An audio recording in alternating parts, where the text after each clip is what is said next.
नमस्कार दोस्तों, चैनल को सब्सक्राइब करें, बेल आइकन को प्रेस करें और उसे ऑल पे कर दें ताकि सभी वीडियो की नोटिफिकेशन आपको मिले। Hello my dear students, welcome to Dwivedi classes Prayagraj. Myself Sushil Dwivedi. बच्चों, क्लास 10th मैथमेटिक्स का वीडियो आज से आप लोगों के लिए मैंने शुरू कर दिया है, तो निश्चिंत हो जाइए। अब आपके सारे डाउट्स यहाँ पे दूर होंगे और आपकी कोई भी क्वेरी है, कोई भी क्वेश्चन है, आप कमेंट बॉक्स में बताइए, आपको फटाक से जवाब मिलेगा, उसका हल भी मिलेगा। ठीक है, तो बच्चों अभी तक तो डेली मेट क्लास 12th की वीडियो एक डेली डाल ही रहा था और आज से क्लास 10th के लिए भी मैंने शुरू कर दिया है, क्योंकि आप सभी जान रहे हैं कि इस कोरोना वायरस ने सभी को घर पे बिठा दिया है। नहीं, अब तक तो आप लोगों से कोचिंग क्लास में मुलाकात होती।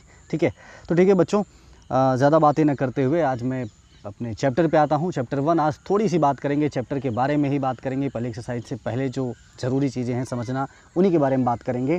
फिर कल से हम लोग एक्सरसाइज पे आएंगे। ठीक है, तो बच्चों सबसे पहले आप लोग देख ही रहे होंगे यहाँ पे चैप्टर का नाम क्या है, रियल नंबर्स। तो बच्चों जब कोई भी चैप्टर आप पढ़ते हो ना, तो बहुत ज़रूरी है उस चैप्टर के बारे में जानना कि एक्चुअली उस चैप्टर में है क्या, हम पढ़ने क्या वाले हैं। ये आदत बिल्कुल छोड़ दीजिए कि सीधा एक्सरसाइज गए और पूछने लगे क्वेश्चन उसमें क्या है, आधी अधूरी जानकारी के साथ सॉल्व करना शुरू कर दिया। तो बच्चों एक एक बात आपकी यहाँ पे क्लियर होगी। निश्चित रूप से वीडियो को शुरू से लेकर लास्ट तक देखना, मज़ा ना आए तब बताना। ठीक है, तो बच्चों सबसे पहले जो हमारा चैप्टर है हम वो जान लें। यहाँ पे चैप्टर का नाम क्या है, रियल नंबर्स। तो first of all we should know that what are real numbers. ठीक है, यानी रियल नंबर्स को हम हिंदी में वास्तविक संख्याएँ कहते हैं। तो बच्चों रियल नंबर्स क्या होते हैं मैं आपको बता दूं। सबसे पहले थोड़ा सा इसके बारे में आपको बता दूं। एक्चुअली बच्चों क्या होता है कि जैसे आप लोगों ने पढ़ा होगा छोटी क्लास से, नेचुरल नंबर, हाँ, even number, odd number, prime number, composite numbers, है ना, इंटीजर्स, उसी कैटेगरी में ये भी आता है। जिसको उसी कैटेगरी में क्या मतलब, उसी के आगे ये भी आता है रियल नंबर्स। यानी कि अब नाम से ही क्लियर है, जो नंबर रियल हों। रियल कैसे होंगे, आप ऐसे नंबर जिन्हें नंबर लाइन पर हम रिप्रेजेंट कर सकते हैं वो रियल नंबर्स होते हैं। सिंपल सा एकदम इसको समझ लीजिए। दो तरह से मैं आपको बता दूं, 2-3 तरह से। सबसे पहला तरीका तो ये, the numbers which can be represented on number line are called real numbers. Means ऐसे नंबर जिन्हें हम नंबर लाइन पर रिप्रेजेंट कर सकेंगे वो क्या होते हैं, रियल नंबर्स होते हैं। और जो नंबर लाइन पर रिप्रेजेंट नहीं होते बच्चों, वो क्या होते हैं, कंपोजिट नंबर्स होते हैं। ठीक है ना, तो ये हमारी जैसे नंबर लाइन है, यहाँ पे 0 1 2 2 3 4 ऐसे जाता है ना, और इधर -1 -2 -3 -4 -5। आप जानते हो 0 से राइट में जब जाएंगे तो सारे इंटीजर पॉजिटिव लिए जाते हैं और लेफ़्ट में जाएंगे तो नेगेटिव लिए जाएंगे। ठीक है बच्चों, तो अभी मैंने आपसे क्या बताया, रियल नंबर्स क्या होते हैं, ऐसे नंबर जिनको हम नंबर लाइन पर रिप्रेजेंट कर सकते हैं वो रियल नंबर्स होते हैं। ठीक है, इसके अलावा क्या बता सकते हैं, ऐसे नंबर जिनका स्क्वायर हमेशा पॉजिटिव आएगा। याद रखना बच्चों, the number whose square is always positive is called real number. ठीक है, तो दूसरी डेफिनेशन आप ये भी बता सकते हो कि ऐसा नंबर जिसका स्क्वायर करें तो हमेशा पॉजिटिव ही आए तो वो रियल नंबर होता है। ठीक है, तो बच्चों रियल एंड इमेजिनरी, वैसे इमेजिनरी नंबर के बारे में क्लास 11th में हम लोग पढ़ेंगे, यहाँ पे उस सिलेबस में नहीं है, सो उसके बारे में मुझे कुछ बात नहीं करनी है। बशर्ते आप जान लीजिए भाई, जो रियल नहीं है वही इमेजिनरी होते हैं। ठीक है, तो चलिए देखते हैं आगे क्या दिया हुआ है। अब यहाँ पे कुछ छोटी छोटी चीज़ें हैं, जैसे कि आप रेशनल नंबर अच्छे से जानते हैं, छोटी क्लास से आप पढ़ते आ रहे हैं। रेशनल नंबर हम क्या कहते हैं कि it is of the form P/Q where Q is not equal to 0। इस टाइप का ऐसा नंबर जिसे हम P/Q के फॉर्म में लिख सकें और जो उसका डिनोमिनेटर है कभी भी 0 नहीं होना चाहिए, तो हम उसको क्या कहते हैं, रेशनल नंबर कहते हैं। ठीक है बच्चों, तो जो रेशनल नहीं होता उसे क्या कहेंगे, इरेशनल नंबर कहेंगे। ठीक है, जैसे कि यहाँ पे देखिए दिया हुआ है √2 √3 √5, देख रहे हैं ना, ये सब क्या होते हैं, इरेशनल होते हैं। ठीक है, ओके, तो चलिए आगे देखते हैं अगले पेज पे। अब बच्चों जो ये है मेन आपके सिलेबस में, यूक्लिड डिवीज़न लेमा क्या है, इसको हमें समझना है। ठीक है, इसी से अगली एक्सरसाइज हमारी रिलेटेड है। अब मैं यूक्लिड के डिवीज़न लेमा के बारे में बताऊं, इसके बारे में थोड़ा सा कुछ आपको और बताना चाहता हूं। ठीक है बच्चों, जब आप किसी नंबर को किसी दूसरे नंबर से डिवाइड करते हो, याद है? चलो छोटा सा एग्जांपल मैंने लिया, मान लो 2 से हम 7 को डिवाइड कर रहे हैं, तो आप जानते हो 3 टाइम जाएगा और 2 3 जा 6, यहाँ 1 आएगा, ठीक है? तो इस 1 को क्या कहते हो आप? रिमाइंडर कहते हो ना। 3 को क्या कहते हो? क्वोशंट कहते हो, ठीक है? और ये क्या होता है? डिवाइजर होता है। और ये 7 क्या है? डिवाइडेंड है, ठीक है ना? ये क्या है? डिवाइडेंड है। तो इसके बारे में आपको रिलेशन याद है? ये होता है ना, dividend is equal to divisor into quotient plus remainder, ठीक है? ये है, ये एक फार्मूला हुआ करता था ना, आपने जूनियर क्लास में भी पढ़ा होगा। Dividend is equal to quotient into divisor into quotient plus remainder. जैसे वहाँ पे मैंने 2 से 7 को डिवाइड किया था, तो वहाँ पे डिवाइडेंड क्या था? 7 था ना, और डिवाइजर क्या था? 2, क्वोशंट आया था 3 और रिमाइंडर आया था 1। अब देख लो 2 3 जा 6 प्लस 1 7 इक्वल आ रहा है ना। तो आप सोच रहे होंगे अब ये क्यों बता रहे हैं? एक्चुअली बच्चों इसी का ही परिवर्तित रूप है वो, एक्चुअली यही है, एक तरह से कह सकते हो।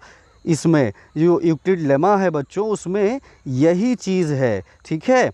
वहाँ पे मैं आपको बता दूँ एक छोटा सा, a is equal to B Q plus R, where 0 is less than r is equal to r is less than b। इसी को कहते हैं यूक्लिड लेमा, ठीक? अब आप इसको कुछ नया मत समझ लेना। इसके पहले जो मैंने बताया, देख लो, Q से क्या होता है? क्वोशंट होता है ना, और R से क्या होता है? रिमाइंडर होता है ना। ये वही है। और A को समझो डिवाइडेंड की जगह और B को समझो डिवाइजर की जगह, ठीक? तो अब आपको समझ में आ गया होगा ना कि मैंने पहले उसकी बात क्यों किया। उसी तरह से यहाँ पे यूज होता है बच्चों। देखिए HCF और LCM हम छोटी क्लास से निकालना सीखते हैं, जैसे कि आपको प्राइम फैक्टराइजेशन मेथड पता होगा, लॉन्ग डिवीजन मेथड पता होगा, लेकिन यहाँ पे उसने कह दिया find HCF by Euclid lemma, तो फिर आप बिल्कुल भी उस मेथड का यूज यहाँ पे नहीं कर सकते अगर उसने यूक्लिड लेमा मेथड की बात कह दिया है, ठीक है? तो ये जो फार्मूला अभी मैंने आपको बताया, a is equal to B Q plus R, where 0 is less than r is equal to r is less than b, इसका यूज करके हम यहाँ पे निकालते हैं, ठीक है ना? अब कैसे निकालते हैं अभी मैं थोड़ा सा आपको यूज करके बताता हूँ। ये देखिए एग्जाम्पल 1 हम समझते हैं, अभी समझ में आ जाएगा। अब जैसे इन्होंने कह दिया find the HCF of 4052 and 12576, पर हमें यहाँ पर बच्चों कैसे यूक्लिड एल्गो से फाइंड करना है, ना कि लॉन्ग डिवीजन या फिर फैक्टराइजेशन मेथड से, ठीक है? तो चलो बच्चों कैसे करोगे इसके लिए आप देखना, बिल्कुल सिंपल सा है। ये एग्जाम्पल है इसलिए इसी में समझा रहा हूँ, फिर कल से तो सॉल्व हो करके आपको बताऊंगा एक्सरसाइज पे जब आऊँगा। तो बच्चों इसमें क्या करोगे आप, जो जैसे यहाँ पे 12,576 ये बड़ा नंबर है ना, इसको छोटे वाले से डिवाइड करोगे, किससे? 4052 से। तो डिवाइड करना तो सभी को आता है, ऐसे साइड में कर लो। जब आप सॉल्व कर रहे हो अपनी कॉपी पे, नोटबुक पे, तो कोई ज़रूरी नहीं है कि वो डिवीज़न भी आप शो करो, पर अब बड़ा डिवीज़न है तो करना तो आपको पड़ेगा ना, तो उसे आप साइड में कहीं कर लो रफली, ठीक है? No need to represent that. फिर आपने जैसे देखा यहाँ पे 3 टाइम गया, कितनी बार गया?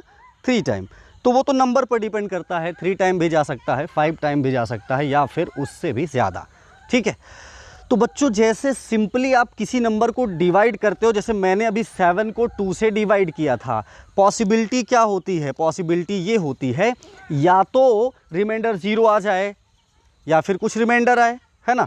वो जो डिवाइडेंड है वो जब हम डिवाइजर से करते हैं तो या तो उसकी इक्वल आए, यानी कि 7 के या तो इक्वल आए, हम 2 से डिवाइड कर रहे हैं, या फिर उससे छोटा आए, बड़ा कभी भी नहीं लेते हैं। तो यहाँ भी वही कॉन्सेप्ट है, डिवीज़न का वही तरीका है, बिल्कुल भी कंफ्यूज होने की ज़रूरत आपको नहीं है। तो बच्चों 3 टाइम गया और हमने देखा कि रिमाइंडर कितना आया? 420 आया, देख रहे हो आप ना?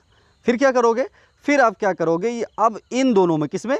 4052 एंड 420 में लेंगे। ये देखिए 4052 लिया, इसको हम 420 से डिवाइड करेंगे। देखिए जब इन्होंने डिवाइड किया तो कितनी बार गया, इस बार 9 टाइम गया। अब कितनी बार गया वो तो डिवाइड करोगे तो उस समय अपने आप पता चल जाएगा कि कितनी बार जा रहा है।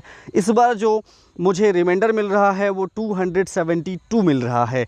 तो अब क्या करेंगे, अब इस बार 422 एंड 272 की बारी है। याद रखना बच्चों, बिल्कुल भी हमें ऐसा नहीं है कि अब जब ये हमें मिल गए ना तो इधर वाले से अब कोई मतलब नहीं है। तो अब 420 लिया इस बार बच्चों, 272 से डिवाइड किया, 1 टाइम गया और रिमाइंडर क्या आया, 148 आ गया ना। तो फिर क्या करेंगे, इस 272 को 148 से डिवाइड करेंगे, 1 टाइम गया, 124 आ गया। फिर इन दोनों को लेंगे, फिर 148 को 124 से डिवाइड किया, देखो 24 आ गया। और ऐसा कब तक करेंगे, जब तक रिमाइंडर 0 नहीं आ जाता। याद रखना बच्चों, आप सोच रहे होंगे ये कैसे करते ही चले जा रहे हैं। बच्चों हो सकता है आपको दूसरे स्टेप में 0 मिल जाए तो वहीं कहानी ख़त्म, वहीं हमारा HCF मिल गया, और जो उसे 0 करेगा वही तो उसका HCF होगा ना।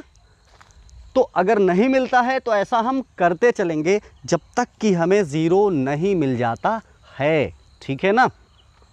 तो यहाँ पे देखो फिर क्या किया, 24 और 124 का लिया तो 5 टाइम गया इस बार, ठीक है।